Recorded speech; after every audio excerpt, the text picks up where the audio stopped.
Screen जलवा दिखा दिया हम लोगों ने। चलिए क्लास को अपनी आगे बढ़ाते हैं और आई होप सो आप सभी लोग लॉग इन कर चुके हैं और आज हम लोग एक नया जो है टॉपिक, एक नया मुद्दा यहाँ पे शुरू करेंगे और गेट रेडी फॉर दिस। इसके लिए बिल्कुल आप तैयार रहें। मेरी आवाज मेरे हिसाब से आप लोगों को मिल रही होगी। Okay Shubhansh, okay Shubhansh, thank you. Naman Rawat, okay Suhani, Riya, okay चलिए guys. Ishaan, Kashish, welcome to all of you guys. Let's move ahead, आगे चलते हैं।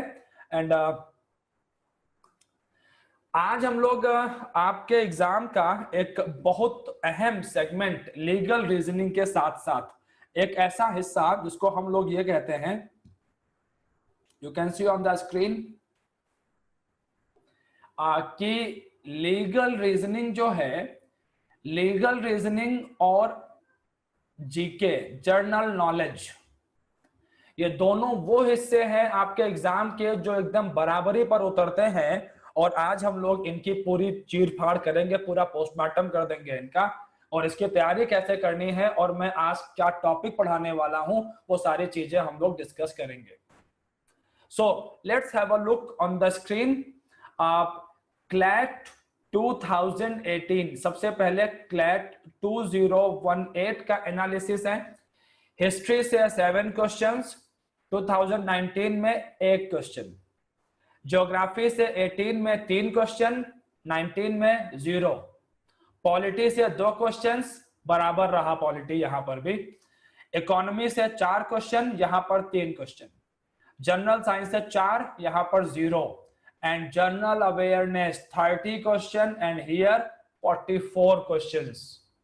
अगर हम डीयू का जो एग्जाम होता है, AILET डीयू का जो होता है, इसकी बात करें तो यहां पर भी आप लोग देखेंगे history, geography, polity, eco, general science, बस ऐसे ही है टाइम पास। आप देखो 2019 में तो हालात और खराब हो गए यहाँ पर, और सबसे ज्यादा बाजी अगर किसी ने मारी तो वो जर्नल अवेयरनेस है। एंड जर्नल अवेयरनेस का मतलब है यहाँ पे करंट अफेयर्स। ध्यान रखना, जनरल अवेयरनेस के meanings exam to exam vary करते हैं, ध्यान रखिएगा आप लोग इस बात को। बट नॉर्मली जनरल अवेयरनेस का मतलब होता है करंट अफेयर्स के मैटर। जैसे एसएससी की बात करें तो एसएससी के एग्जाम में जीएस और जीके एक ही मतलब है, मतलब कि ट्रेडिशनल नॉलेज, मतलब कि हिस्ट्री, ज्योग्राफी, पॉलिटी, थोड़े बहुत क्वेश्चंस करंट अफेयर्स के वहां पर आते हैं, ठीक है, दैट्स इट। अच्छा भाई, तो अब चूंकि आपके एग्जाम के लिए तो नया नोटिफिकेशन आ गया है, सिलेबस को चेंज कर दिया गया है और सैंपल क्वेश्चंस एनएलयू के कंसोर्टियम पर अपडेट किए जा चुके हैं। सो मैं एक क्वेश्चन वहां से लेकर के आया हूं कंसोर्टियम की साइट से, ताकि मैं आप लोगों को दिखा सकूं कि आपकी प्रिपरेशन कैसे होनी चाहिए और जो मेथड मैंने अडॉप्ट किया है वो मेथड कितना सही है आपके एग्जाम के लिए। Okay guys, see on the screen, ये एक पैसेज है, जैसा कि मैंने आपको बताया था कि जीएस के सेगमेंट में उन्होंने क्लियरली लिखा है कि 450 वर्ड्स के अराउंड वो पैसेज देंगे और हर एक पैसेज से ऑन एन एवरेज 4 से 5 वो क्वेश्चंस देने वाले हैं। जितना तेज आप रीड करेंगे, ठीक है, और उस पैसेज से अपने नॉलेज को, करंट अफेयर्स के नॉलेज को जोड़ेंगे और इस तरीके से फिर आप इन क्वेश्चंस को कर पाओगे। आप लोग सोच रहे होंगे कि पैसेज बेस्ड क्वेश्चंस होंगे, and the answer is no my dear.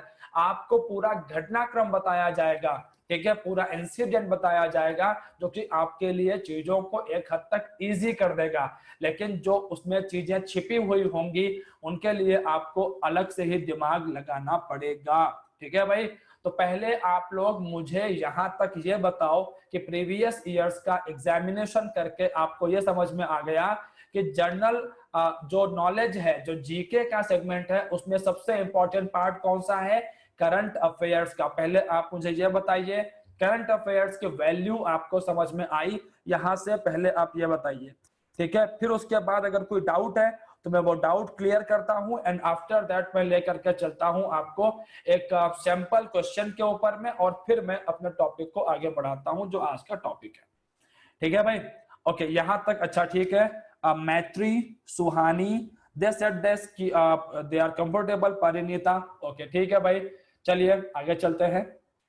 अच्छा मैं एक बात आपको और बोल दूं, one more thing I want to add, and the thing is कि ये जो सेगमेंट्स है, ये जो सेगमेंट है सीटें, जो क्लैट का एग्जाम है, क्लैट का एग्जाम जहां तक मुझे याद पड़ता है 2008 से ये एग्जाम शुरू हुआ था, क्लैट का एग्जाम, और 8 से 19 तक आते आते करीब 11 साल हो गए, और उन 11 साल के अंदर में आप यकीन नहीं करोगे कि उन्होंने महज 70 से 75 क्वेश्चन पूछे हैं बस, टोटल 70 to 75 क्वेश्चंस पूछे हैं इकोनॉमी वगैरह के, मतलब ऑलमोस्ट हिस्ट्री, ज्योग्राफी, पॉलिटी में बराबरी है। 70 से 75 क्वेश्चन, मतलब कि अगर आप 11 से इसको डिवाइड करें तो 7 क्वेश्चन पर ईयर का रेशो है, ओनली 7 क्वेश्चंस पर ईयर।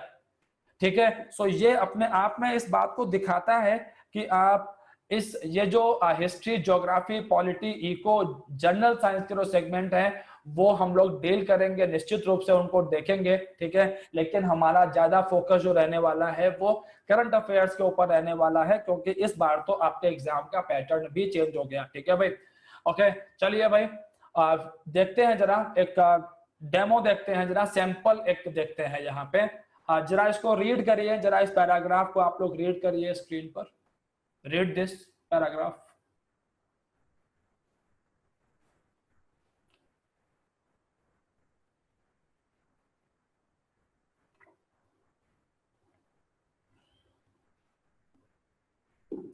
चलिए मैं भी रीड कर देता हूं आप लोगों के साथ साथ।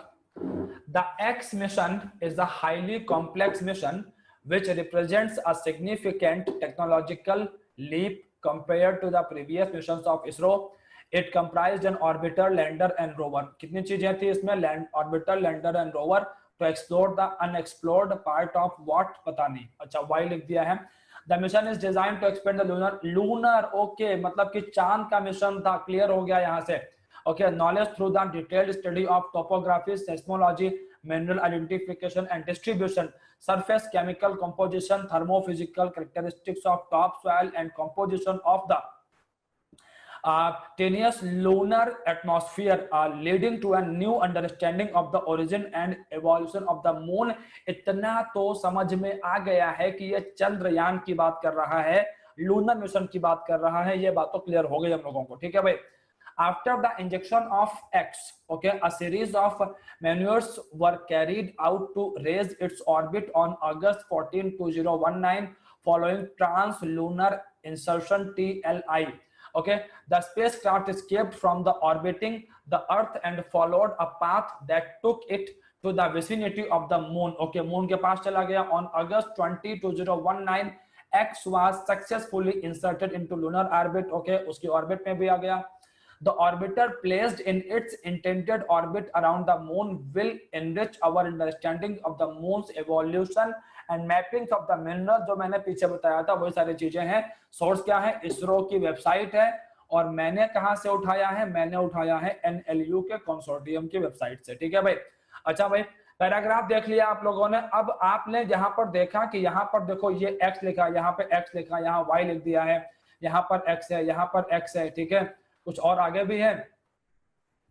ओके आप चलिए ठीक है, अभी तो हमें सिर्फ यहाँ पे 3 ही दिख रहे हैं, कुछ और छूट रहा होगा तो मिल जाएगा आगे। चलिए आप लेट्स मूव अहेड, क्वेश्चंस की तरफ जरा मूव करते हैं। In the above passage the name of the mission has been redacted with X. Okay, what is the name of the mission? भाई मिशन के नाम को छिपा दिया गया था, जरा आप लोग बताइए कि मिशन का नाम क्या है। बच्चों बताओ भाई मिशन का नाम क्या है, बोलिए। Okay very good, very good, Chandrayaan second, very good guys. समझ रहे हैं आप लोग किस तरीके से उन्होंने क्वेश्चंस पूछे हैं? चलिए पहले मैं 5 क्वेश्चन है यहाँ पे, इसमें 5 क्वेश्चन है, पहले उनको डील करवा देता हूं, फिर मैं आपसे फीडबैक लेता हूं। After this, in the above passage, what has been redacted with y? Y से किसको छिपाया गया है? तो तो ध्यान रखिएगा, जिन लोगों ने इस मिशन को ध्यान से ऑब्जर्व किया था वो लोग इस बात को देख रहे थे कि इस बार जो मिशन गया था वो साउथ पोल की तरफ गया था। कहां पर गया था? साउथ पोल की तरफ गया था। साउथ पोल के ऊपर में एक बेसिन है, एटकिन। एटकिन बेसिन जो है यहां की तरफ यह मिशन ले जाया गया था, क्योंकि एटकिन बेसिन पर जो है बर्फ की चादरें हैं। बताते हैं कि अर्थ के जो चांद की जो सरफेस है वहां पे बहुत गहराई में जो है बर्फ की चादरें हैं, जहां तक सन का लाइट तक नहीं पहुंच पाता है। और सन का जो मून है, मून का जो साउथ पोल है उसके बारे में अभी ज्यादा जानकारी लोगों के पास में नहीं है। आप समझ रहे हैं किस तरीके से इन्होंने क्वेश्चंस फ्रेम किए हैं। अगर ऐसे ही क्वेश्चंस आने वाले हैं then this exam is going to be extremely fantabulous. After this question number 2.3, the mission referred to in the above passage was launched from which space station? कौन से स्पेस स्टेशन से इस मिशन को launch किया गया था? अब देखो ये क्वेश्चन आपसे अलग से पूछ लिया है, ठीक है भाई, ये क्वेश्चन आपसे अलग से पूछ लिया है। कहां से लॉन्च किया गया था? सतीश धवन स्पेस सेंटर से लॉन्च किया गया था, ठीक है भाई। चलिए आगे चलते हैं। इसके बाद में 2.4 क्वेश्चन नंबर 4 है, विच unexpected incident took place on September 7, 2019 in relation to the mission referred to in the above passage that was described by the chairperson of the ISRO as 15 minutes of terror, 15 minute का आतंकवाद, ठीक है भाई। तो क्या error हुई? Vikram lander had a hard landing and communication from the lander to the ground station was lost. Okay, hard landing हुआ इसका, ठीक है भाई, और ग्राउंड स्टेशन से इसका जो कम्युनिकेशन था वो लॉस्ट हो गया। ओके ठीक है। Vikram orbiter had a disorientation, इसका ओरिएंटेशन बिगड़ गया और इसकी वजह से जो है ये ऑर्बिट में अपना काम ठीक से नहीं कर पाया, ऑर्बिट में डिसफंक्शनिंग हो गई। Vikram lander got separated from the orbiter in preparation for the landing. Vikram lander जो है ऑर्बिटर से अलग हो गया लैंडिंग के प्रोसेस में। तो भैया ये तो होता ही है, ऑर्बिटर से तो लैंडर को अलग होना ही था, तो ये तो बड़ा रिडिकुलस का ऑप्शन था। देखो जो लोग ऑर्बिटर, लैंडर और रोवर का कॉन्सेप्ट जानते हैं they know very well, orbiter orbit में चक्कर लगाएगा, ऑर्बिटर क्या करेगा? ऑर्बिट में चक्कर लगाएगा। अच्छा भाई, ऑर्बिटर ऑर्बिट में चक्कर लगाएगा और लैंडर सरफेस के ऊपर में जाके उतरेगा, ठीक है। और क्या होगा? और रोवर निकलेगा, रोवर जो है वो सरफेस के ऊपर में जाकर के अपना छानबीन करेगा, जानकारी हासिल करेगा, ठीक है भाई। ओके, तो अभी अल्टीमेटली यहाँ पर है क्या चीज? सी तो गलत है भैया, सी तो एक्सट्रीमली गलत है। There was a 15-minute power outage at the ISRO telemetry tracking and command network in track when Vikram lander was about to land. तो हम लोग इसका पहले ही जवाब निकाल चुके थे, और जवाब क्या निकाल चुके थे कि जो ग्राउंड स्टेशन है इसके साथ में कम्युनिकेशन इसका लॉस्ट हो गया था, और इसकी जो लैंडिंग थी that was a hard landing. और हमारा कोशिश क्या था? हमारी कोशिश थी इस बार कि हम सॉफ्ट लैंडिंग करवा पाए विक्रम लैंडर की यहाँ पर, ठीक है भाई। ओके, तो आपको समझ में आ गया होगा यहाँ पे, ठीक है भाई। अब मैं देख पा रहा हूं कि आप में से अधिकांश लोगों ने ए आंसर किया है, very good guys. After this question number 5 है, which of the following is factually accurate statement in relation to the mission referred above? factually accurate है, चलिए क्या accurate है? The orbiter that is part of the mission is the first lunar orbiter launched by India. अच्छा भाई, the lander that is part of the mission was the first to achieve a soft landing on the far side of the lunar surface. भैया lander देखो 2.4 के अंदर में हमने क्या निकाला है कि लैंडिंग तो हो ही नहीं पाई यार, ठीक है प्रॉपर, तो ये भी तो वैसे ही गलत हो गया। चलिए आगे चलते हैं। The mission is the first ever robotic spacecraft mission in the world. Oh my God, साफ साफ गलत है। पूरी दुनिया के अंदर पहला रोबोटिक स्पेस मिशन बिल्कुल नहीं है यार। इसके पहले रूस, अमेरिका ये लोग मिशन भेज चुके हैं अपने। The orbiter high resolution camera that is a part of the mission is the highest resolution camera in any lunar mission so far, and the answer is D. This is the right answer. Okay, the orbiter high resolution camera that is the part of the mission is the highest resolution camera in any lunar mission so far. Okay guys, तो D answer किया है हर्षित ने, नेहा ने। मुझे लगता है ना तुम लोगों ने शायद कंसोर्टियम का वेबसाइट ओपन कर लिया है ना, कि चलो सर ने तो पहले बता दिया है कि क्वेश्चन मैं यहाँ से लेकर के आया हूँ, तो वेबसाइट पे चलते हैं, वहां से निकाल लेते हैं। ठीक है, ओके चलिए, अगर ऐसा भी किया है तब भी अच्छा है, तब भी अच्छा है, क्योंकि वकील बनने जा रहे हो।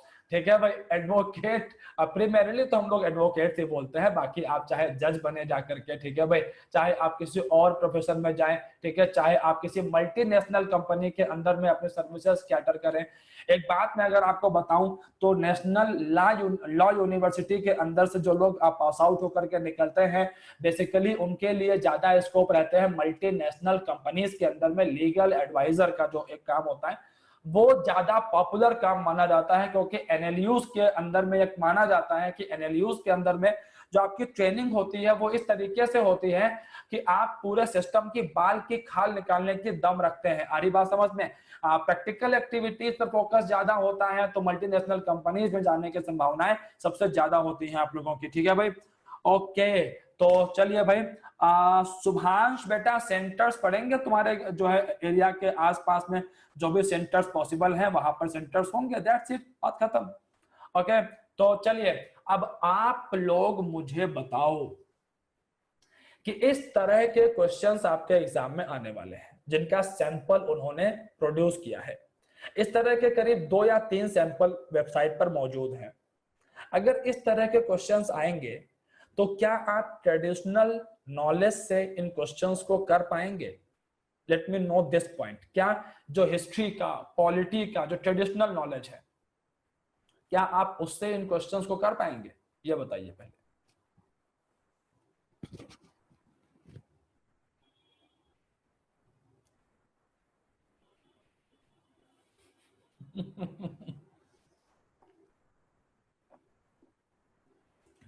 मैं ये देख रहा हूं कुछ लोग कह रहे हैं यस। मैं ये समझ नहीं पा रहा हूं कि इसमें ट्रेडिशनल नॉलेज कहां थी। मैं ये नहीं समझ पा रहा हूं कि ट्रेडिशनल नॉलेज इसमें थी कहां पर, जो बच्चे बोल रहे हैं। ठीक है, आप नहीं कर पाएंगे ट्रेडिशनल नॉलेज की मदद से इन क्वेश्चंस को, जब तक आपका पिछले 1 साल के करंट अफेयर्स के ऊपर में एक्सपर्टीज नहीं होगा। और एक बात ध्यान रखिए, पॉलिटी तो बहुत गहराई से पढ़नी पड़ेगी, क्योंकि polity Indian constitution that is the part of legal reasoning also. Students do remember this thing, polity and Indian constitution तो आपका बहुत ध्यान से पढ़ना पड़ेगा। और आप देखेंगे कि लीगल रीजनिंग और करंट अफेयर्स के साथ साथ में जिस मुद्दे को मैं बहुत गहराई से पढ़ाऊंगा आपको, and that will be the Indian constitution. क्योंकि 15-16 क्वेश्चन लीगल रीजनिंग वाले सेगमेंट में कहां से आते हैं? कॉन्स्टिट्यूशन से आते हैं। और वही चीज पॉलिटी के अंदर में यहां पर भी आती है, जीके के अंदर में भी आती है। तो आप लोग इस बात का बहुत अच्छे से ध्यान रखिएगा कि हम जब करंट अफेयर्स को पढ़ते हैं, जरा आप लोग ध्यान दीजिएगा कि हम लोग जब करंट अफेयर्स को पढ़ते हैं तो इसके अंदर में हम हिस्ट्री को भी पढ़ते हैं, हम लोग इसके अंदर में ज्योग्राफी को भी पढ़ते हैं, हम लोग इसके अंदर में इकोनॉमी के मैटर भी पढ़ते हैं। ठीक है, हम लोग इसके अंदर में साइंस एंड टेक्नोलॉजी के मैटर्स भी पढ़ते हैं।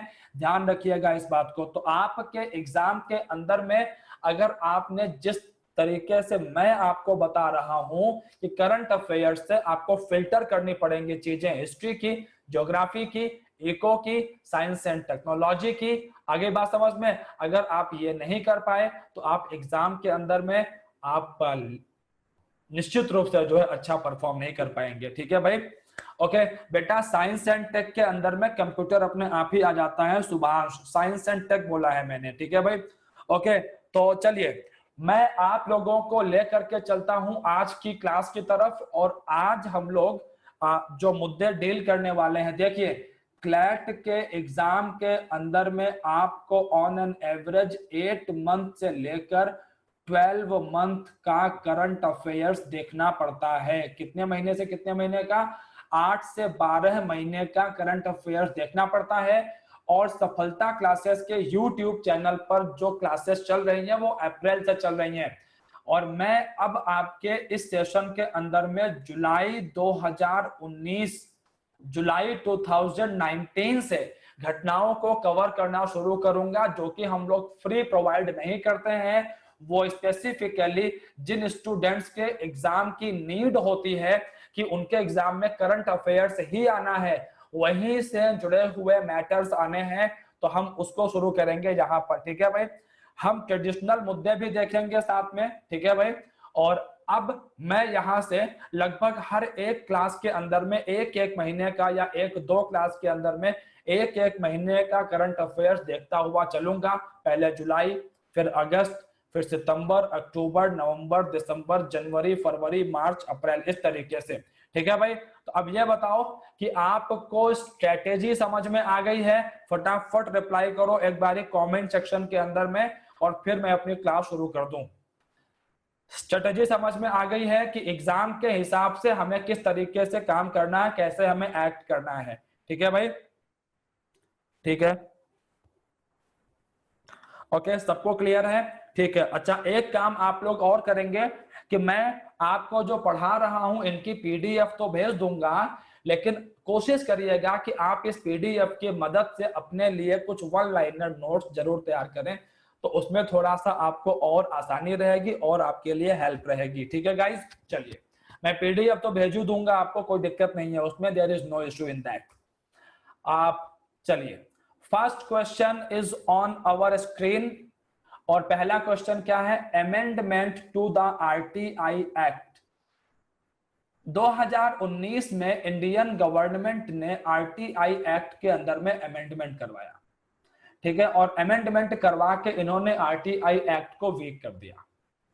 सबसे पहले मैं आपको बताऊं कि आरटीआई एक्ट कब आया, तो आरटीआई एक्ट आया था 2005 में। कब आया था? 2005 में आया था। अच्छा भाई, अगला मुद्दा क्या है कि आरटीआई एक्ट जो है, इसमें जो आप भारत के अंदर में जो चीफ इंफॉर्मेशन कमिश्नर साहब हैं, तो चीफ इंफॉर्मेशन कमिश्नर का जो पोस्ट है वो स्टैट्यूटरी पोस्ट है। वो पोस्ट कैसा है? स्टैट्यूटरी पोस्ट है। स्टैट्यूटरी का मतलब क्या होता है कि ऐसे पोस्ट जो संसद के द्वारा एक्ट बना करके फॉर्म किए जाते हैं, that are known as statutory post. एक होता है कॉन्स्टिट्यूशनल पोस्ट, मतलब कि ऐसे पोस्ट जिनका डिस्क्रिप्शन डायरेक्टली कॉन्स्टिट्यूशन में दे रखा है, that are known as constitutional post. Okay guys, चलिए आगे चलते हैं। नेहा सब होगा और बड़े आराम से होगा, आ रही बात समझ में? उसके लिए आपको टेंशन लेने की जरूरत नहीं है, वो मेरी टेंशन है।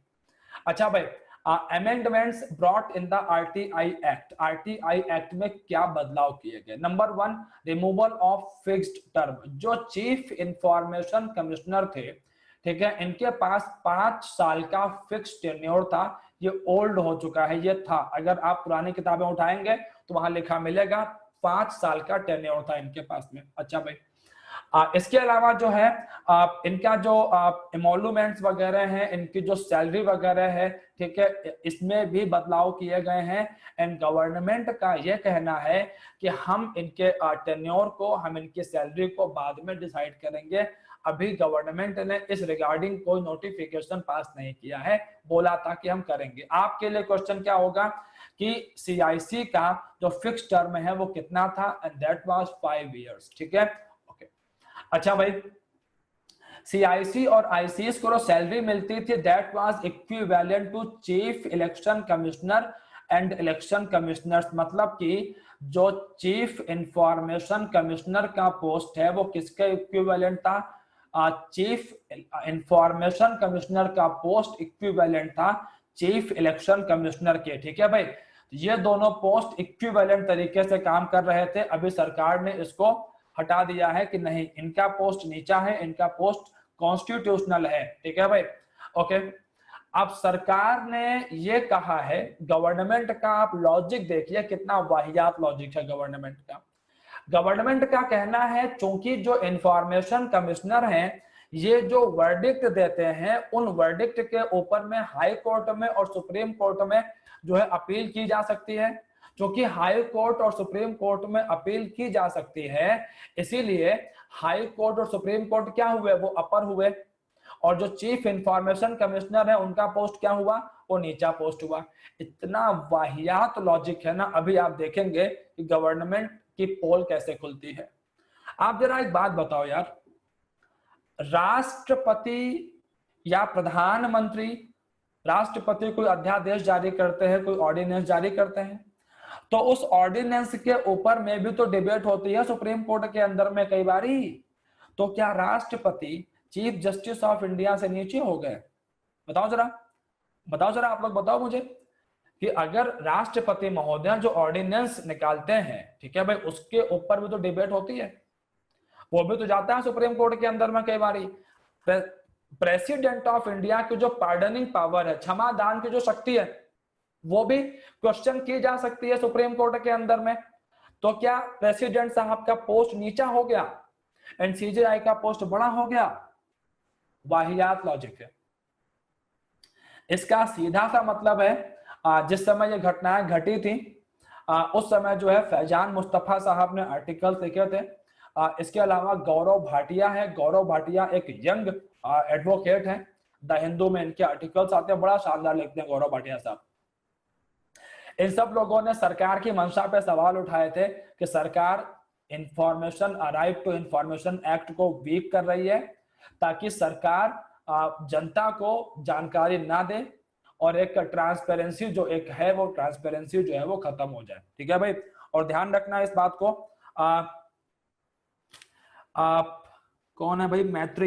मैत्री जब मैं कॉन्स्टिट्यूशन पढ़ाऊंगा तो वहां पर और डिटेल में बात होगा, लेकिन मैं अभी आपको यहां पर बता दूं, मैत्री का क्वेश्चन है कि जुडिशियरी और एग्जीक्यूटिव तो अलग अलग है, लेकिन मैं आपको बता दूं इंडिया के अंदर में स्टोरी ऐसा है कि हमारा लेजिस्लेचर, ओके, हमारा एग्जीक्यूटिव और हमारा जुडिशियरी। अरे बात समझ में, जरा ये सर्कल देखिएगा, हमारा लेजिस्लेचर, एग्जीक्यूटिव और जुडिशियरी, ये तीनों कुछ ना कुछ एक्सटेंट में ओवरलैप करते हैं। अरे बात समझ में, हमारे यहाँ पर जो सिस्टम है वो कोऑर्डिनेशन का है, सेपरेशन ऑफ पावर्स तो है हमारे यहाँ पर, लेकिन लेजिस्लेचर, एग्जीक्यूटिव और जुडिशियरी के बीच कई सारे मैटर ओवरलैप करते हैं, और ऐसे में जुडिशियरी एग्जीक्यूटिव को ऑर्डर कर सकती है, कई बारी सलाह दे सकती है, कई बारी कुछ काम करने के लिए। ध्यान रखिएगा इस बात को आप लोग, ठीक है भाई। ओके, चलिए आगे चलते हैं। और वैसे अगर आर्टिकल 50 देखें, article 50 of the Indian constitution part 4 को देखें हम लोग, तो वहां पर साफ साफ लिखा है एग्जीक्यूटिव एंड जुडिशियरी दोनों अलग अलग काम करेंगे, लेकिन प्रैक्टिकल में ऐसा नहीं है। ठीक है भाई, आप प्रैक्टिकल में ऐसा नहीं है। फाइन, चलिए आप आगे चलते हैं। आमिर रजा बेटा, आप जो कह रहे हैं वो क्वेश्चन क्लियर नहीं है, एक बार थोड़ा सा इसे क्लियर करें, ठीक है, तो मैं इसका जवाब दे पाऊंगा बेहतर तरीके से। और एक बात ध्यान रखना, मैंने फुल्ली ओवरलैप नहीं कहा है, मैंने कहा है कि यहाँ पे इंटरसेक्शन है, कुछ एक एरियाज में ये ओवरलैप करते हैं, नॉट कंप्लीटली। फाइन, सो चलिए आगे चलते हैं। Next matter is Utkarsh 2022 and what is this? ये जो मैटर है उत्कर्ष 2022, ये मैटर जुड़ा हुआ है इकोनॉमी के साथ में। What is this? RBI Utkarsh 2022 plan को लाया गया है, ये मीडियम टर्म स्ट्रेटजी है इनका, और ये किस लिए लाया गया है? इसलिए लाया गया है ताकि भारत के बैंकिंग सेक्टर के अंदर में आरबीआई का सुपरविजन और जो रेगुलेशन है उसको मजबूत किया जा सके। और ऐसा इसलिए किया गया क्योंकि हाल फिलहाल में आप लोगों ने देखा होगा कि हमारे बैंकिंग सेक्टर के अंदर में कितने लूप होल्स हैं। नीरव मोदी वाला केस पता होगा आपको, पंजाब नेशनल बैंक वाला, किस तरीके से उसने स्कैम किया। अच्छा, इसके अलावा आईएलएफएस स्कैम हो गया, ठीक है, इसके अलावा एनबीएफसीज के अंदर में ढेरों प्रॉब्लम्स हैं, विलफुल डिफॉल्टर्स की संख्या लगातार बढ़ती जा रही है। तो इन सारी चीजों में इस बात को देखा गया कि आरबीआई को अपना सुपरवाइजरी एंड रेगुलेटरी जो मैकेनिज्म है उसे स्ट्रेंथन करने की जरूरत है। And for that reason 3 years का ये रोड मैप लेकर के आए हैं in the name of Utkarsh 2022। 2019 से लेके मतलब 2019 में प्लान लाए हैं ये लोग, 20, 21 और 22 3 साल ये चलेगा। चलिए आगे चलते हैं। After this Motihari Amlekhganj oil pipeline, बहुत इंपॉर्टेंट मैटर रहने वाला है, इंटरनेशनल रिलेशंस को देख करके जो है ये आईआर का मुद्दा है ये। ओके और अगर आप लोग कंसोर्टियम की वेबसाइट पर जा करके करंट अफेयर्स का पहला पैसेज देखेंगे तो पहले पैसेज के अंदर में अमेरिका की ही बात की गई है। यस, पहले पैसेज में अमेरिका की बात की गई है, सेकंड पैसेज में साइंस एंड टेक इंडिया की बात की गई है और डोनाल्ड ट्रंप वगैरह की बात की गई है वहां पे पहले पैसेज में। तो मतलब आपको आईआर, इंटरनल सिक्योरिटी, इनसे जुड़े हुए जो इंपॉर्टेंट इश्यूज हैं पिछले 8 से 12 महीने के वो सब देखने हैं और उसमें इनपुट्स जोड़ने हैं ट्रेडिशनल वाले अपने, ताकि एग्जाम में आप बढ़िया परफॉर्म कर पाए। अच्छा, मोतीहारी अमलेखगंज ऑयल पाइपलाइन कोई बहुत बड़ा बवाल नहीं है, आप नाम पकड़ो पहले तो, ऑयल पाइपलाइन है, ठीक है भाई। अच्छा ये जो ऑयल पाइपलाइन है, एक सेकंड रुकिएगा, एक सेकंड रुकिए। हाँ समीर जी बताइए।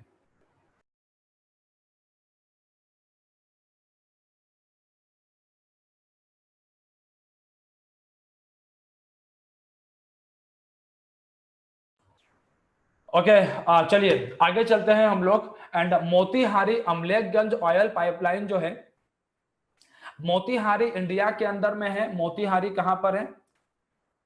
मोतीहारी इंडिया के अंदर में है और अमलेखगंज जो है ये नेपाल के अंदर में है, ठीक है। अब ये क्यों बनाया है? इंडिया ने बनाया है ताकि नेपाल को जो ऑयल वगैरह है, पेट्रोलियम है, इसकी सप्लाई ठीक से होती रहे, ठीक है भाई। और एक बात ध्यान रखना, सबसे इंपॉर्टेंट पॉइंट है यहाँ पे, वो ये वाला पॉइंट है यहाँ पे कि this is the first transnational petroleum pipeline from India. Bharat से होते हुए किसी अन्य देश के अंदर में जाने वाली ये पहली पेट्रोलियम पाइपलाइन है मोतीहारी अमलेखगंज, पहला point. And first south Asian oil pipeline corridor, okay, and first oil pipeline in Nepal. This point is extremely important for you. सबसे important point यहीं पर है आप लोगों के लिए, ठीक है। चलिए आगे चलते हैं। सारगेसो सी, सारगेसो सी, अब ये मुद्दा कहाँ का आ गया? ज्योग्राफी का मुद्दा आ गया प्लस एनवायरमेंट का मुद्दा आ गया हमारे सामने, ठीक है भाई। क्या मैटर है? सारगेसो सी जो कि जो फ्लोरिडा वाला एरिया है, कैरेबियन सी का जो एरिया है यहां पर है, अटलांटिक का part. Sargasso sea is the part of Atlantic ocean. अच्छा, सारगेसो जो है एक किस्म की घास होती है, एल्गी है, ये एक किस्म का एल्गी है, okay. And Sargasso seaweed algae belt is increasingly growing in Sargasso sea. अब जो यहाँ पर एल्गी है, ये सारगेसो एल्गी, इसकी तादाद, इसकी संख्या लगातार बढ़ती जा रही है। अब आप लोग सोच रहे होंगे एल्गी है, बढ़ रहा है, तो अच्छी बात है। आप जरा इस बात को समझिएगा बेटा कि अगर एल्गी की तादाद यहाँ पर बढ़ेगी तो बहुत जाहिर सी बात है कि सनलाइट नीचे की तरफ नहीं जा पाएगा ओशन के अंदर में, और ऐसे में जो मरीन लाइफ है वो डिस्टर्ब हो जाएगा यहाँ का, नंबर 1। नंबर 2, यहाँ से जो आसपास से जहाज गुजरते हैं उनके पंखों में ये फंसेगा, और ऐसे में अगर ये वहां पंखों में फंसेगा तो पंखों को जाम कर सकता है और कई तरह का नुकसान कर सकता है वहां पर, ठीक है भाई। ओके, तो आमिर रजा, जो पॉइंट्स मैं आपको बता रहा हूं आपको इन्हीं मुद्दों पर ध्यान देना है, क्योंकि मैंने खुद यहां पर वो सारे मुद्दे फिल्टर कर दिए हैं जो आपको दिमाग में रखने हैं अपने। आ रही बात समझ में? मैं इन डिटेल जो चीज है, अब ये सारगेसो सी जिस एडिटोरियल से मैंने उठाया है वहां पर कम से कम ये जो है अगर नहीं कुछ तो मैं बात करूं तो कम से कम 200 लाइंस, 200 लाइंस तो रही होंगी, और मैंने इसे समराइज कर दिया है बस 4 या 5 लाइंस के अंदर, 4 या 5 लाइंस के अंदर में 2-3 स्लाइड है यहाँ पे, उसी में कर दिया है मैंने, ठीक है भाई। ओके सुभाष, अभी तो मैं समझा ही रहा हूं, अभी तो मैंने खत्म ही नहीं किया इसको। तो सारगेसो सी जो है वो क्या है? तो सारगेसो सी जो है ये देखो, पहला क्वेश्चन क्या होगा? सारगेसो सी कहां पर है? तो ये अटलांटिक का पार्ट है। कहां पर है? अटलांटिक का पार्ट है। सार्गेसो सी के अंदर में क्या है? इसके अंदर में एल्गी है, ठीक है। एल्गी का एरिया बढ़ रहा है, जिसकी वजह से यहाँ पे एनवायरमेंटल प्रॉब्लम्स क्रिएट हो रहे हैं, ठीक है भाई। ओके, आपसे ये क्वेश्चन हो सकता है कि व्हाट इज सार्गेसम? सार्गेसम क्या है? Then free floating seaweed, that is sargassum. आपको एक पैराग्राफ, एक पैसेज दे दिया जाएगा और उस पैसेज के अंदर में ये जो टेक्निकल टर्म्स हैं यहां से वो क्वेश्चंस फ्रेम कर देंगे। इस तरीके से इन क्वेश्चंस को जो है आप अटेम्प्ट करेंगे एग्जाम के अंदर में जाकर के। जरा आप लोग मुझे बताना कि आपको समझ में आया कि किस तरीके से जो टॉपिक मैं आपको पढ़ा रहा हूं, ठीक है, यहां से एग्जाम में क्वेश्चंस कैसे फ्रेम होंगे, वो आइडियोलॉजी समझ में आई? आप लोग मुझे फटाफट ये बताओ, कोई डाउट तो नहीं है? ऑल द मेंबर्स, देखो अगर आप लोग टेक्निक को समझ लेंगे तो हम आगे अपनी रफ्तार बढ़ा सकते हैं। अगर टेक्निक नहीं समझ पाए तो फिर दिक्कत हो जाएगी, ठीक है भाई। फटाफट बताइए सारे के सारे। ओके, मैत्री, चिराग, आदित्य, सुभांश, ज्योति, आशुतोष, नेहा, सुहानी, ओके ठीक है भाई, किंजल, मनस्वी, फाइन। आगे चलते हैं हम लोग। अच्छा, अब जो सार्गेसो है, सार्गेसो में एक बड़ी इंपॉर्टेंट चीज है। क्या इंपॉर्टेंट चीज है? सार्गेसो के इर्द गिर्द जो है कई सारी स्ट्रीम्स हैं और इन स्ट्रीम से घिर करके ही सार्गेसो सी बनता है। क्या बनता है? सार्गेसो सी बनता है। अब इसमें क्या क्या है? एक तरफ ये घिरा हुआ है गल्फ स्ट्रीम से। Gulf stream Florida, gulf of Florida से निकलता है, okay. while the sea is further defined to the north by the North Atlantic current, उत्तर में इसके नॉर्थ अटलांटिक करंट है, ईस्ट में कैनारी करंट है एंड इसके साउथ में नॉर्थ अटलांटिक इक्वेटोरियल करंट है। And this paragraph is very very important, ठीक है भाई। ये आपको दिमाग में रखना पड़ेगा कि सार्गेसो सी जो है किन किन स्ट्रीम से घिरा हुआ है। Gulf stream, north Atlantic current, Canary current and north Atlantic equatorial current, ठीक है। ओके, चलिए आगे चलते हैं हम लोग।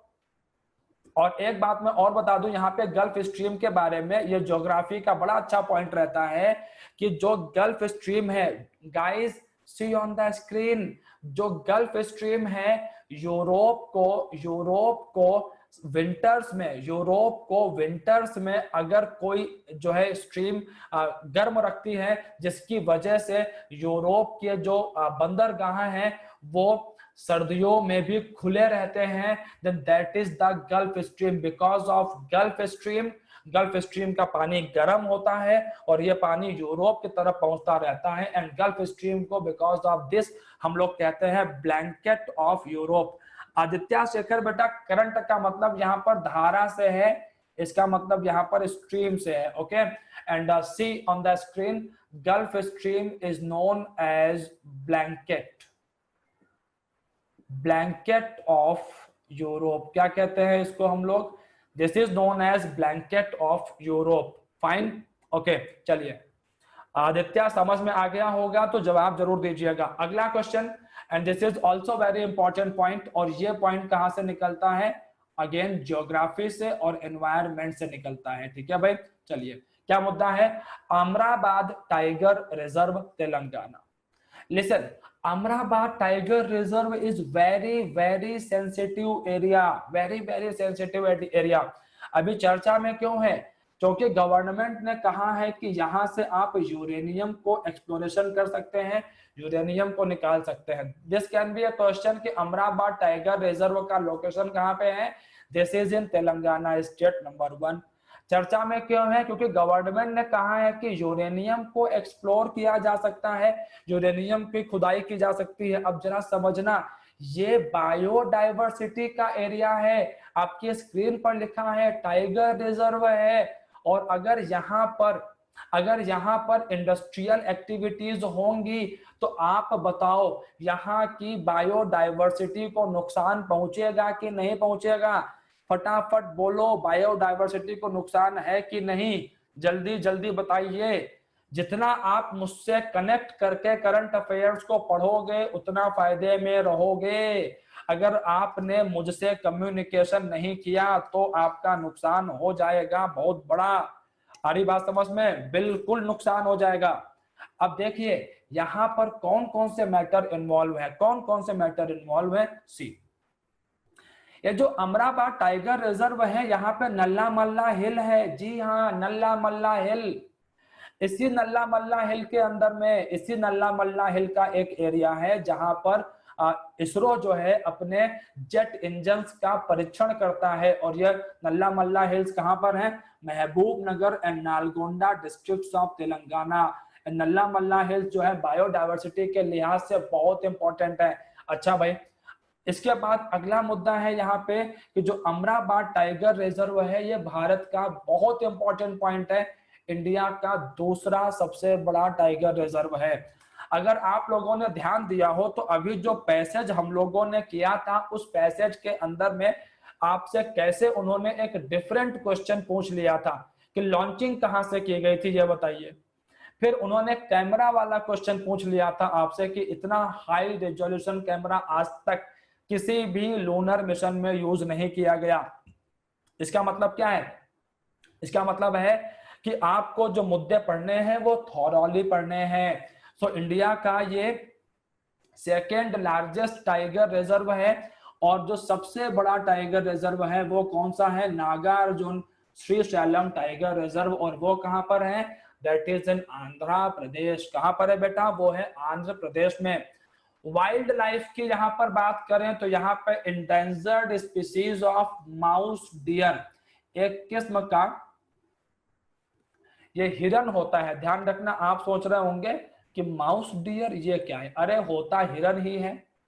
आकार छोटा होता है, साइज छोटा होता है, और इसका जो मुंह होता है थोड़ा ज्यादा लंबा होता है। अरे बात समझ में? तो इसलिए इसको आकार छोटा है, बिकॉज ऑफ दिस इसको जो है माउस डियर कहा जाता है। और IUCN ने यह मान लिया था कि माउस डियर एक्सटिंक्ट हो चुके हैं, लेकिन 2017 में ये फिर से यहाँ पर देखे गए हैं।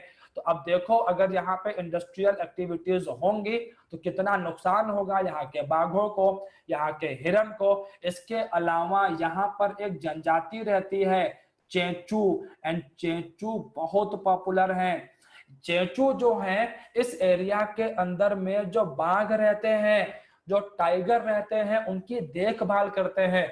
एक बात आप लोग ध्यान रखिएगा कि भारत के अंदर में ऐसी ढेरों ट्राइब्स हैं, भारत के अंदर में ऐसी ढेरों जनजातियां हैं जो हमारे जंगलों के पेड़ों को, जो हमारे जंगल के अंदर में पशु हैं, उनकी रक्षा करते हैं। एंड चेंचूज इन्हीं में से एक हैं। Do remember this thing. और बहुत जाहिर सी बात है कि अगर यहाँ पर कॉमर्शियल एक्टिविटीज होंगी तो चेंचूज को बहुत नुकसान होने वाला है अगर यहाँ से यूरेनियम निकाला गया तो। मैं लगातार आप लोगों को बोलता रहता हूं कि हमें डेवलपमेंट और सस्टेनेबल डेवलपमेंट में से किसी एक को चुनना पड़ेगा। ध्यान रखिएगा इस बात को। इसके बाद में यहाँ पर एक और मुद्दा कनेक्टेड है, और वो मुद्दा क्या है? आर्कियोलॉजिकल एस्पेक्ट है। यहाँ पर आर्कियोलॉजिकल एस्पेक्ट क्या है students? That is the ancient Nagarjuna Vishwavidyalayam. Nagarjuna Vishwavidyalayam कौन भैया? कौन नागार्जुन? अरे नागार्जुन वाज अ बौद्ध स्कॉलर। कौन थे ये? बौद्ध स्कॉलर थे नागार्जुन, ठीक है भाई। एंड नागार्जुन को हम लोग कहते हैं आइंस्टीन ऑफ इंडिया। नागार्जुन को हम लोग कहते हैं आइंस्टीन ऑफ इंडिया। आ रही बात समझ में? क्योंकि आइंस्टीन ने जो थ्योरी ऑफ रिलेटिविटी दी थी, ऐसी ही इसी तरह की एक थ्योरी प्रतीत समुत्पाद की थ्योरी, या उसको हम लोग कहते हैं theory of zeroism, that was given by in Nagarjuna in first century AD. First century AD मतलब आइंस्टाइन से लगभग 1900 साल पहले आंध्र प्रदेश के नागार्जुन, जो कि बौद्ध विद्वान थे, उन्होंने यह थ्योरी रखी थी कि दुनिया के अंदर में सारी वस्तुएं आपस में कनेक्टेड हैं, ओके, और आप ये एक दूसरे को प्रभावित करती हैं। तो ये सब चीजें खतरे में पड़ जाएंगी अगर हम लोगों ने यहाँ पे ये एक्टिविटीज परफॉर्म की तो। ओलिवा ने कुछ कहा है। हाँ बिल्कुल ओलिवा, बिल्कुल सही बात है, तुमने बिल्कुल परफेक्ट न्यूज शेयर की है हम लोगों के साथ में, ठीक है भाई। And One more thing I would like to share with you guys, Etalin, there is a project, guys, मैं आपको पढ़ाऊंगा। और सुनिए, मैं एक सलाह और देना चाहूंगा, मुझे अभी याद आ गया। देखिए, April, guys please focus on the screen guys. 1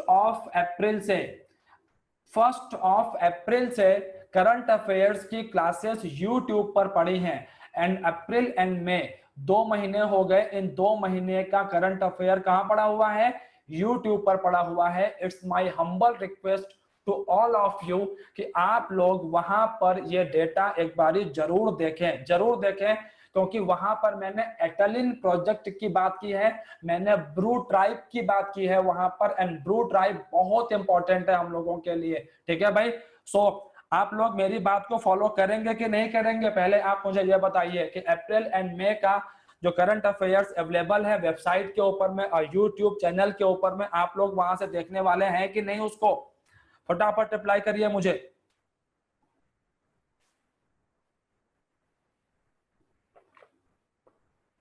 very good, very good. बाकायदा प्लेलिस्ट बना हुआ है, बाकायदा प्लेलिस्ट बना हुआ है गाइस। आप लोग ध्यान रखिए, आपके एग्जाम के अंदर में 50% पोर्शन है जीएस का और लीगल रीजनिंग का। आ रही बात समझ में? तो बहुत ध्यान से करना पड़ेगा। आप लोग जो लॉजिकल रीजनिंग है, क्वांट का सेगमेंट है, इंग्लिश का सेगमेंट है, उसको बढ़िया से करो, क्योंकि क्वांट और जो लॉजिकल रीजनिंग है और जो लीगल रीजनिंग है उनके नंबर एकदम श्योर शॉट है। और इंग्लिश के देखिए, इस वाले सेगमेंट को हम लोग बहुत बढ़िया से करेंगे, बहुत अच्छा कवर अप करेंगे इन सारी चीजों का हम लोग, ठीक है। लेकिन बहुत बड़ा सब्जेक्ट हो जाता है, ये सब्जेक्ट बहुत बड़ा हो जाता है, आगे बात समझ में? तो हम मेहनत कितनी भी करेंगे लेकिन कुछ ना कुछ यहाँ पे कमियां रहेंगी। इसीलिए एग्जाम निकालने के लिए हम लोग लीगल रीजनिंग, ठीक है, इसके अलावा लॉजिकल रीजनिंग, इसके अलावा क्वांट, ठीक है, इसके अलावा जो आप सेगमेंट होगा आपका इंग्लिश वाला, उनको बहुत बढ़िया से प्रैक्टिस करते रहिएगा। देखो, प्लेयर वही होता है जो मैच को जीतने पर सारा फोकस करता है। आ रही बात समझ में? एंड हमें मैच जीतना है, बात समझ आ रही है? तो उसी हिसाब से हमें अपनी बैटिंग, बॉलिंग, फील्डिंग सब करनी पड़ेगी, क्योंकि मैच जीतना है, ध्यान रखना इस बात को। महेंद्र सिंह धोनी ऐसे ही इतने बेहतरीन कैप्टन नहीं बने क्योंकि उन्होंने अपने सारे दांव कभी भी एक खिलाड़ी पर नहीं लगाए। उन्होंने हर तरफ एफर्ट डाला, चाहे बॉलिंग हो, चाहे फील्डिंग हो, ठीक है, चाहे वो बैट्समैन हो, ठीक है, चाहे उनके पास जो इनपुट्स हैं वो इनपुट शेयर करके तब जाकर के कोई लीडर एक लीडर बन पाता है, जब वो इतने सारे काम एक साथ करता है, ठीक है भाई। सो गाइज ध्यान रखिएगा, हमें ये एग्जाम क्रैक करना है। मैं ये चाहूंगा कि आप में से सभी लोग सिलेक्शन लें, और अगर सभी नहीं तो मैक्सिमम तो सिलेक्शन निकालें ही निकालें, और फिर ऑफिस में आकर के एक बेहतरीन खूबसूरत सी सेल्फी भी तो खिंचवानी है। हाँ जी, चलिए आप आगे चलते हैं हम लोग। After this the next matter is plastic crust, a new kind of pollution. It's very simple, plastic crust is very simple thing. Actually ये एक किस्म का जो है नाम से समझ में आ गया होगा, it's a kind of new pollution. इसमें होता क्या है आप वो समझिए। जो समंदर है, देखो हमारा एक बहुत बड़ा मिस्टेक है, वो मिस्टेक पता क्या है कि हम लोग जो है जो भी कुछ होता है डंप कर देते हैं जाकर के समंदर के अंदर में, एंड मरीन लाइफ को डिस्टर्ब कर देते हैं। ऐसे ढेरों केसेस हैं जहां पे डॉल्फिन्स ने प्लास्टिक खा लिया एंड डॉल्फिन्स को सांस नहीं आई और वो मर गई। एक नहीं, ऐसे ढेरों एग्जांपल्स हैं। रास्ते में जो पशु वगैरह जो ऐसे सड़कों पे घूम रहे होते हैं, वो कुछ भी खा लेते हैं, उनकी आंतों में जाके फंस जाता है और वो मर जाते हैं। तो समंदर के अंदर में हम लोग जो प्लास्टिक वगैरह डाल देते हैं, समंदर के आसपास जो चट्टानें होती हैं, उन चट्टानों पर कई बार जा करके जमा हो जाता है, इनके मॉलिक्यूल्स ब्रेक होते रहते हैं, ठीक है। और जो चट्टानें हैं उनके ऊपर में एक अलग से प्लास्टिक की लेयर बन रही है, and that is known as plastic crust. Crust का मतलब क्या होता है? एक हिस्सा, क्रस्ट का मतलब एक होता है एक हिस्सा, और किसका हिस्सा? प्लास्टिक का हिस्सा, ठीक है भाई, ओके। चलिए आगे चलते हैं। Ind space ex. क्या है ये? इंडिया का, यहां देखिए इंडिया का स्पेस एक्सरसाइज है ये। और ये जो इंडिया का स्पेस एक्सरसाइज है, this is related with mission Shakti. This is related to mission Shakti. अच्छा, there is a mission Shakti and there is also an operation Shakti, and there is a difference between mission Shakti and operation Shakti. Operation Shakti was done by NDA 1 government Pokhran 2। Operation Shakti को हम लोग पोखरण 2 भी कहते हैं, जहां पर हम लोगों ने एटॉमिक टेस्ट किए थे। एंड जो पोखरण 1 है, which was done by Indira Gandhi in 1974, and that is known as Operation Smiling Buddha। Buddha मुस्कुराए, अरे बात समझ में। और इंडिया ने न्यूक्लियर टेस्ट कर लिया, ठीक है। तो हमारे जो न्यूक्लियर टेस्ट वाले प्रोजेक्ट हैं, पहला वाला जो है that is smiling Buddha operation, and second one is operation Shakti, and this is mission शक्ति। व्हाट इज मिशन शक्ति? एक्चुअली आप लोगों को न्यूज मिला होगा जो है कि इंडिया ने जो है स्पेस के अंदर में अपनी जो है एक अग्नि मिसाइल से एक सैटेलाइट को जो है मार गिराया। और ये जो अग्नि मिसाइल थी, उसको नाम दिया है हम लोगों ने। देखो, मिसाइलें सारी वही होती हैं, थोड़ा सा उनमें बदलाव करके उनको जो है उनके वेरिएंट्स बनाए जाते हैं। देन एंटी सैटेलाइट मिसाइल ए सैट, क्या नाम है? ए सैट। अच्छा भाई, लोअर अर्थ ऑर्बिट के अंदर में हमने इसको हिट किया था। लोअर अर्थ ऑर्बिट्स क्या होती हैं? जैसे ये हमारी अर्थ है, क्या है? ये हमारी अर्थ है। इस अर्थ के अराउंड जो पहला ऑर्बिट होता है, सबसे करीब जो होता है, इसे हम लोग क्या कहते हैं? लोअर अर्थ ऑर्बिट कहते हैं। And this is very very important. अगर मैं बताऊं तो अभी आप लोगों ने एक न्यूज सुना होगा स्पेस एक्स का। स्पेस एक्स की मदद से नासा ने अपने एस्ट्रोनॉट्स को जो है स्पेस में भेजा है। तो स्पेस में कहां भेजा है? लोअर अर्थ ऑर्बिट में भेजा है। कम से कम 500-600 किलोमीटर की हाइट पर इसी लोअर अर्थ ऑर्बिट में क्या स्थित है? ISS, international space station earth की कौन सी ऑर्बिट में स्थित है?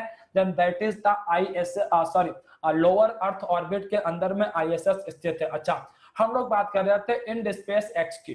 तो मिशन शक्ति के सक्सेसफुल होने के बाद में इंडिया के जो ट्राई सर्विस है, तीनों सेनाएं हैं, आर्मी, एयरफोर्स एंड नेवी, वो अब जो है स्पेस ऑपरेशंस को परफॉर्म करने में सक्षम है। और हमने इसका एक मॉक ड्रिल भी किया था, ठीक है भाई। किस तरीके से अगर चीन जैसे देश जो कि स्पेस वॉर में काफी आगे निकल चुके हैं, अगर हमें चीन की तरफ से कोई थ्रेट आता है तो हम लोग क्या करेंगे, ठीक है भाई। तो उस लिहाज से Ind space ex and mission Shakti both are very important. चलिए आगे चलते हैं।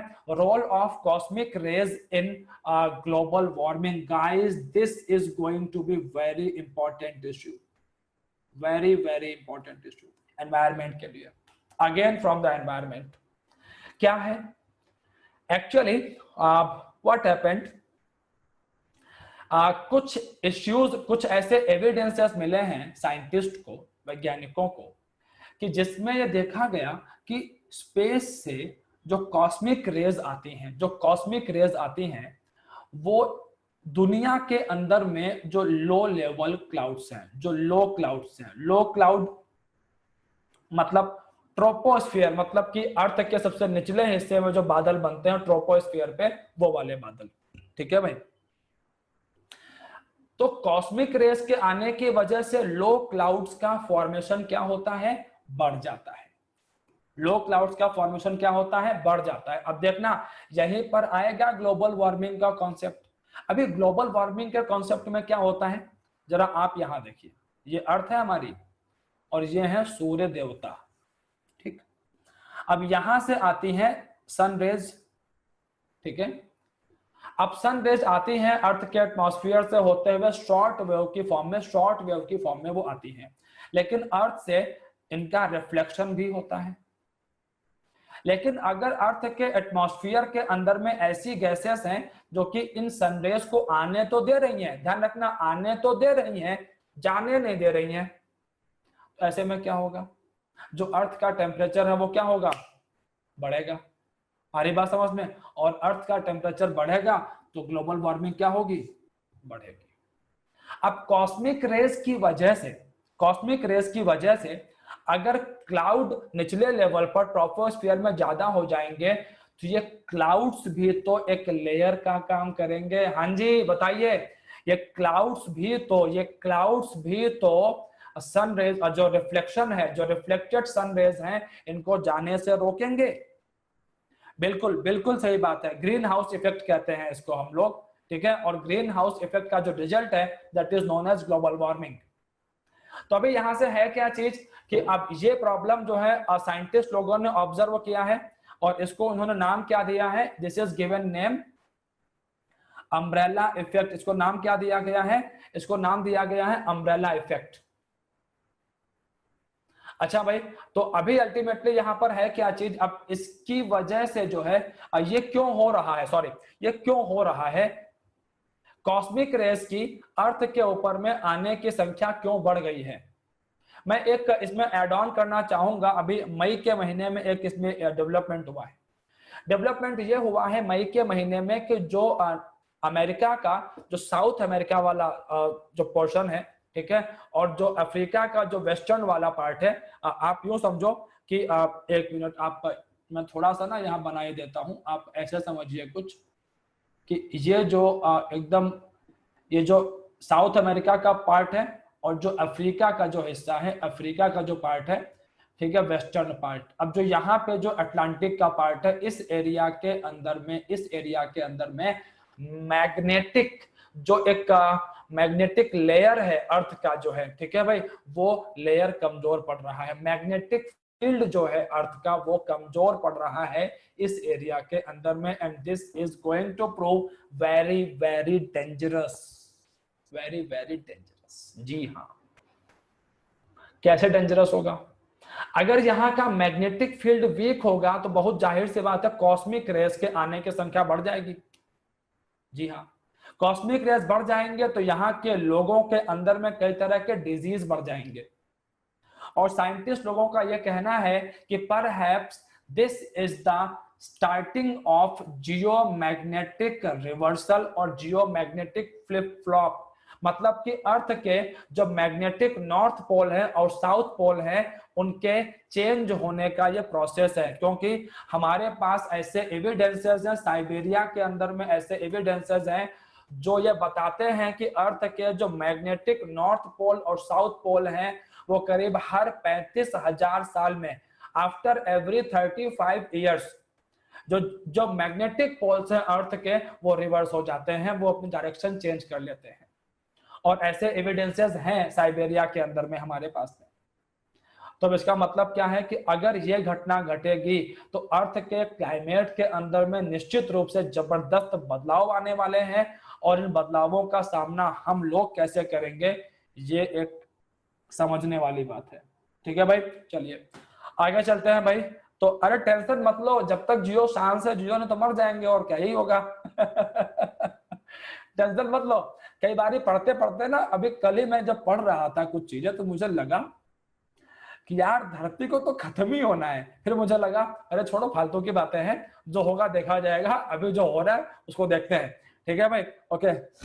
हाँ बिल्कुल, एक मूवी है द कोर, मैंने भी देखी है अपने कॉलेज टाइम में वो movie the core. The core के अंदर में बिल्कुल यही कॉन्सेप्ट दिखाया गया है। ठीक है, आप लोगों ने ना देखी हो तो एक मूवी है द कोर, आप लोग जरूर देखिएगा एक बार इस मूवी को, बड़ी इंटरेस्टिंग मूवी है और जो मैटर मैं आपको बता रहा हूं बहुत बढ़िया से बताया गया है। ठीक है भाई, चलिए आप अगला मुद्दा है प्लैनेट्स। प्लैनेट्स क्या है, अरे कुछ नहीं है, प्लैनेट्स छोटे छोटे चांद हैं जो जिस प्लेनेट का चक्कर लगा रहे थे उस प्लेनेट की ग्रेविटी से बाहर निकल गए, और प्लेनेट की ग्रेविटी से बाहर निकल करके जो उस गैलेक्सी का जो सन था उसके इर्द गिर्द चक्कर लगाना शुरू कर दिया।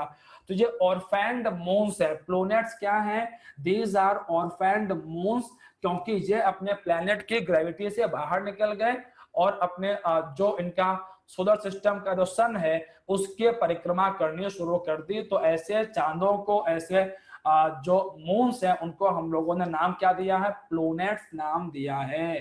ठीक है भाई, तो ये एक किस्म के सेलेस्टियल ऑब्जेक्ट्स हैं। सेलेस्टियल ऑब्जेक्ट का मतलब क्या होता है, ऐसे ऑब्जेक्ट जिनका संबंध किससे है, स्पेस के साथ में है। ठीक है, चलिए आगे चलते हैं। स्पेक्टर जी, ये एक टेलीस्कोप है। जो एक किस्म का जो है ये ज्वाइंट ऑपरेशन है, ज्वाइंट प्रोजेक्ट है रॉसकॉस्मोस का रूस का, और जर्मनी का जो स्पेस एजेंसी है DLR एंड रॉसकॉस्मोस का जो है ये एक ज्वाइंट वेंचर है। और ये एक किस्म का सैटेलाइट है जो पूरे अर्थ का, जो पूरा अर्थ है हमारा, उसका जो उसके ऊपर जो स्काई है उसका पूरा सर्वे करेगा और इसके अंदर में अगर कोई प्रॉब्लम्स है उन प्रॉब्लम्स के बारे में जानकारी को शेयर करेगा दुनिया के साथ में। ठीक है भाई। अच्छा भाई, इसके बाद 2 योजनाएं हैं, प्रधानमंत्री रोजगार प्रोत्साहन योजना, ठीक है, और इसके अलावा एक और योजना थी स्टार्टअप योजना, उसको बढ़ा दिया गया है 2025 तक के लिए, लेकिन आज का टाइम ओवर हो चुका है। ठीक है, तो कोई बात नहीं, मैं अगली क्लास के अंदर में ये मुद्दा डील करूंगा। और गाइज मैं आपको एक बात बोलूंगा कि प्लीज आप लोग दिन में कम से कम 1 से 1.5 घंटा करंट अफेयर्स वगैरह के ऊपर में बिताइए।